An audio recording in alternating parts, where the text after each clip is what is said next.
Well, I've been looking into UFOs for such a long time now, and I'm always asking myself new questions about this field.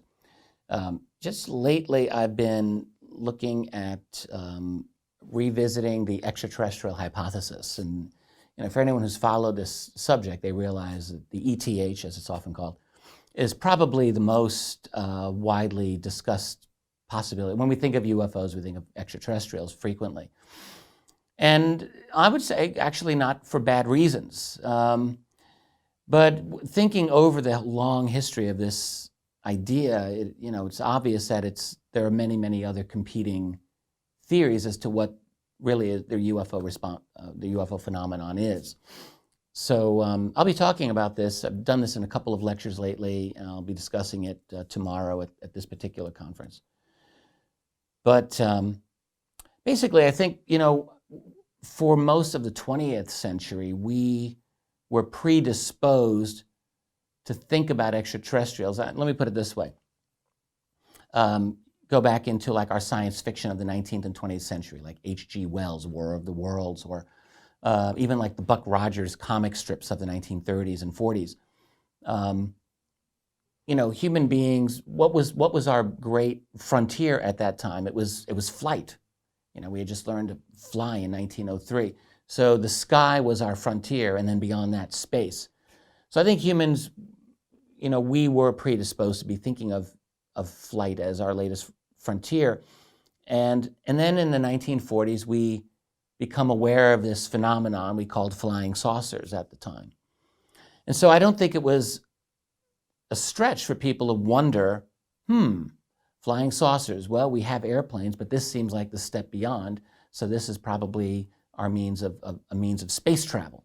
And sure enough, not only in the public imagination, but within the military itself, and we know this for sure, a lot of speculation in the 1940s and 50s did center on what analysts called interplanetary craft. And this was a phrase that they used, interplanetary.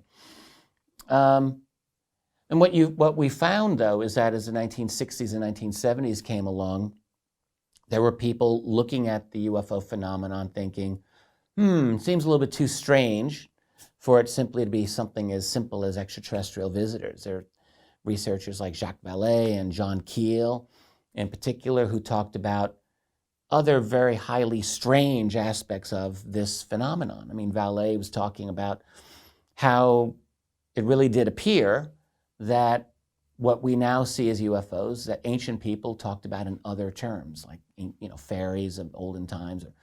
And then you have people who are looking at the early UFO phenomenon or ancient aliens phenomenon, wondering, have they been here all along? So you have all of these competing theories that somehow come in. And then the whole interdimensional hypothesis. Are these beings from another dimension of reality in one way or another? And time travel theories, and aside from the skeptics, who just said it's all a big mistake, or the psychosocial explanation that just said it's all in your mind and somehow this reality is interacting with our mind. Time travel, and some of the more interesting hypotheses. Well, let's not forget the whole black budget, the secret technology hypothesis, everything following from the Nazi UFO program, if there really was one, following into today. And then something as out there as the simulation hypothesis, which is a fascinating theory, which basically posits that our whole reality is, in fact, an artificially constructed matrix, and not just our environment, but we ourselves. And this is actually a theory of reality taken seriously by a number of very interesting thinkers. So with all of these different hypotheses competing to help explain what UFOs are, you go back to the extraterrestrial hypothesis and you think, well, that seems a little bit pedestrian. It almost seems boring. And so there's this tendency I have found for people often to look at the ETH and think, that's really not, it's very simplistic. And indeed, there have been some very strong arguments against the ETH. You have astronomers saying things like, well, space travel is just, people don't realize how distant the stars are. For us to get from one star to another, it would take eons, and so forth. All of these are true relating to our current technology. I just think, well, I think we probably have some capabilities that are being developed and that may have already been developed, frankly, that might obviate that or get around those limitations. But when I look at the ETH, I ask myself, what support is there? And what I find is I think there's a lot of support for it. And after looking at all of that support, I really continue to think that it's probably the single best explanation for this phenomenon, not without its problems. But for example, I keep coming back to what genuine evidence we do have relating to this phenomenon. Let's start with the military evidence. Let's start with released government documents. I never, ever tire of looking at these. And what we know from declassified U.S. military documents is that this phenomenon, A, was real and is real. B, involved what certainly appeared to be mechanical objects of some sort that were seen visually, often tracked on radar, sometimes simultaneously, looking unusual, that is disc-shaped frequently, doing unusual things, including shooting straight up into the sky and doing other types of instant acceleration. So all of these were tracked by our military. And, it doesn't mean that those aren't necessarily time-traveling humans from the future. I mean, I suppose anything's possible. And it doesn't mean that it can't be interdimensional travelers, I suppose, whatever even that means. But it doesn't seem to me an outrageous theory that these are beings or technology that originated elsewhere. And when we think about not only the vastness of the universe, but the likely population of the universe, and when we also think about our own developing technologies, where we are at. In other words, 20 years ago, 30 years ago, 50 years ago, it really did seem impossible that we would have the ability to make it to another star. We're now at a point in our civilization where this is absolutely not impossible, not in the least. We're looking at, in our own society, maybe another generation or two where it really probably will be feasible.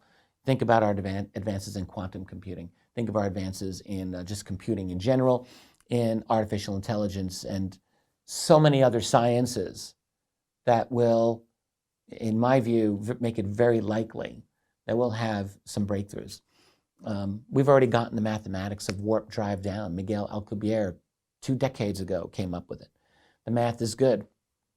So it seems to me that our science is catching up very rapidly to the whole idea of interstellar travel, that we're really on the cusp of being able to do it. And of course, there are always rumors, whether they're true or not is another story, but there have been rumors for a long time that within the classified world, that there have already been breakthroughs that are quite significant. So when I look at all of these different factors, it seems to me that the ETH, the extraterrestrial hypothesis, is still extremely relevant and something that we have to continue to consider for the UFO phenomenon. But I would say this, one caveat. I think when we talk about something like an interdimensional hypothesis, I think that that's part of the equation. I think that these other beings are very likely from elsewhere. And that would mean maybe another planet, but that they have mastered certain capabilities that we have not yet mastered. So think of it this way. We understand through the way that our brains are set up, we perceive reality a certain way. We perceive reality temporally, so through time. We perceive one moment following another. And we perceive it spatially through space. We perceive space in a 3-dimensional reality, and we perceive time. I recall many years ago observing my dog. It was one of the big insights of my life. It was about 30 years ago. I was feeding my dog and watching him eat a meal that I had just gotten out of a can of dog food. And my dog is eating it happily, and I'm thinking, well, he's very intelligent. He knows me. He knew that I was feeding him. He was getting ready for that. He was excited. But he doesn't know how the food got into the can. He doesn't know that we have factories that make dog food. My dog is not aware of such a thing. And it's not that he didn't know because he's dumb. He's just a dog. Dogs have a brain. They work in a certain way. His brain works great in a lot of ways, and it wouldn't understand the idea of making dog food. So I thought, well, gee, Richard, you're so smart. So your dog's at this level of reality. You're at this level. What's at this level, and what's at that level? What's at this level? So in other words, we have to recognize we have our own limitations to what we can understand, and that there are, in all likelihood, beings that have developed, that have that higher level of understanding of reality. And if that is so, and if they're interacting with our reality, it's in all probability, I feel, we're never going to really understand what they're about. We're just never going to get it.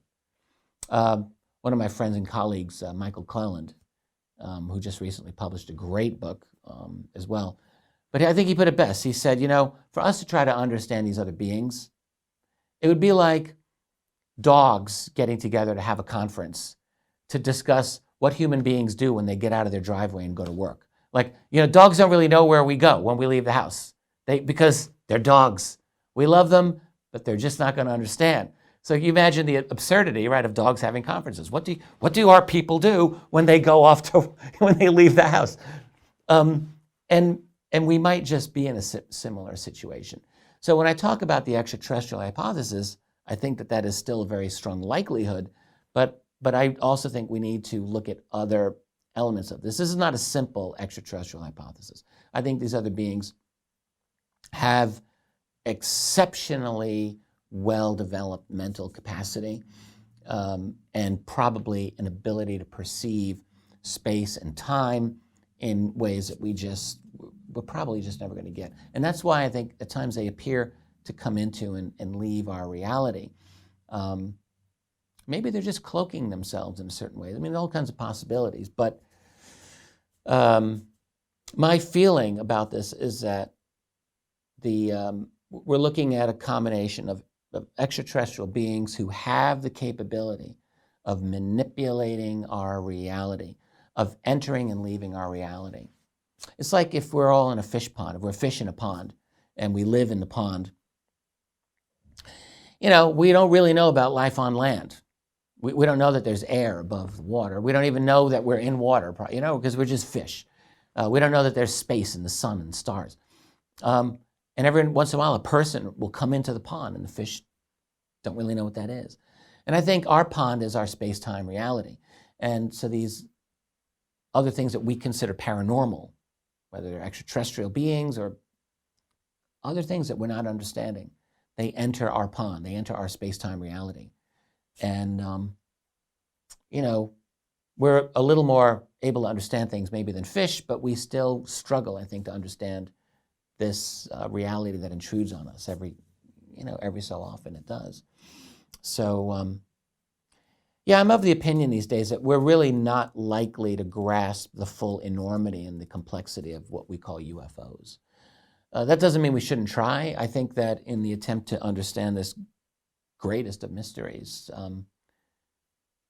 it's the old expression, you have to shoot above the mark to hit the mark. So you shoot for more than you can achieve, but you end up getting something. And I think that this subject, I'm absolutely convinced that the UFO subject is one of our great teachers. By studying it and all of its implications, its ramifications, we're prying open a door that has been locked to us to help us understand the nature of this reality. That's why I continue doing this. So, at this point, in other words, looking into the UFO phenomenon, I'm feeling a little more philosophical than historical. I've spent most of my time in this field studying the history of it. But it's worthwhile for me right now to try to understand some of the greater implications of just what this is that we are dealing with. At every conference I go to or when I meet with other researchers and talk with them, it's valuable for me because I'm constantly getting different perspectives on what people think is going on. There are individuals who are convinced that this phenomenon is, I spoke with a gentleman yesterday, he said it's a spiritual phenomenon. And after talking with him, I really started to understand where he was coming from. I think what he meant was interdimensional. That's how I interpret it. And I think there's some truth to that.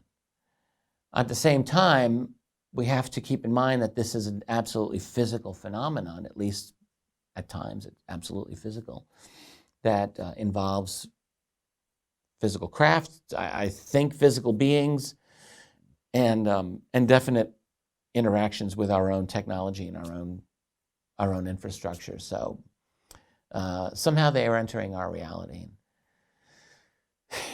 You know, the whole idea of whether we're going to figure this out, it's really funny. You know, 22 years ago, I entered the study of this subject with the express intention of spending 2 or 3 months just to figure out one question only. Was this a matter of interest to the American national security community? Was it of interest ever? And if it was of interest, why was it never in any of the academic history books I've ever read? Even if they were interested in it as a mistake, how would that not be interesting? So I simply wanted to find out, and that was 22 years ago, and it just sucked me right in, and I've never left. And now I'm at the point where, you know, whereas originally I thought, I'll study this for 3 months and then I'll figure it out. I'll just have the whole thing. I'm at the point now where I realize I'm probably never really going to figure this out. It's just not going to happen. But it has been a fascinating journey. It's been a great road.